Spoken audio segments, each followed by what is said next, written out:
Hello, everyone. This is Sister Gloria. And today, y'all, I will be coming out of the book of 1 Samuel chapter 8. I'm going to start at the first verse. I'm not going to read the whole chapter, just a few verses.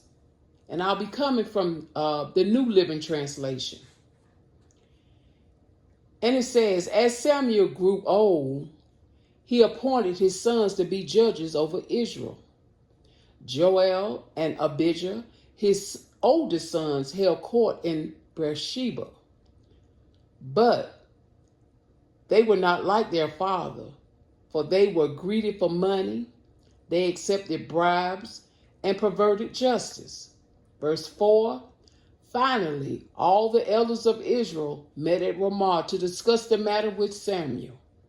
Look, they told him, you are now old, and your sons are not like you.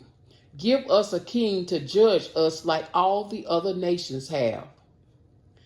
Samuel was displeased with their requests and went to the Lord for guidance. See, Samuel was an intercessor. He knew that they weren't making the right choice, so he goes to the Lord on their behalf. And in verse 7, it says, do everything they said to you, the Lord replied. For they are rejecting me, not you, Samuel. They don't want to be their king. They don't want me to be their king any longer.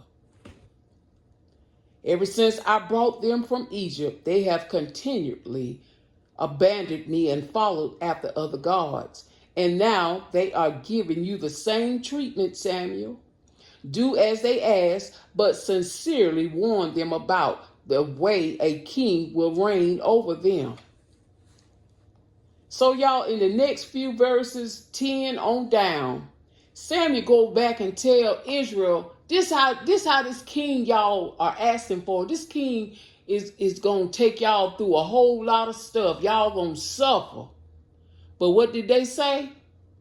Give us a king. We want another king. So I'm going to go down to verse 19. And after hearing all these things that was going to happen, they still wanted the king. And it says that, but the people, it says they refused to listen to Samuel's warning. Even so, we still want a king, they said. We want to be like the nations around us. Our king will judge us and lead us into battle. So Samuel repeated to the Lord what the people had said. And the Lord replied, do as they say and give them a king. Then Samuel agreed and sent the people home. So y'all, you know what? It make us think we can go back. I can speak about myself. I can go back and I can look over my life when I heard the voice of the Lord for myself. But I did something opposite of what I heard. And guess what? I now am still suffering the consequences of not being obedient, for not listening. But we thank God for his mercy. When you have a prophet or someone interceding on your behalf and they give you instruction, they give you guidance, they tell you what the word of God, they lead you on the path of righteousness. It behooves us to do what the word of God says. Because if we don't, this is what will happen. We will suffer. Even though Samuel told them, well, I'm gonna go pray for y'all.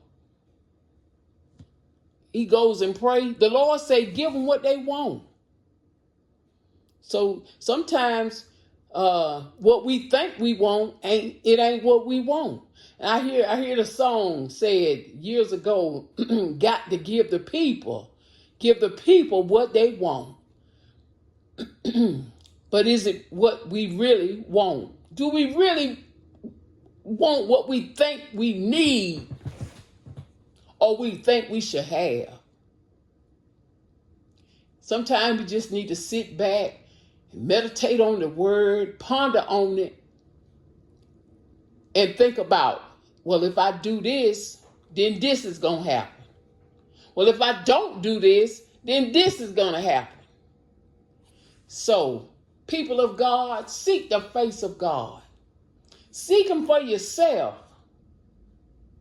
And there's nothing wrong with having someone to talk to help you along the way. Someone that's going to tell you the truth and not play and gamble with your soul.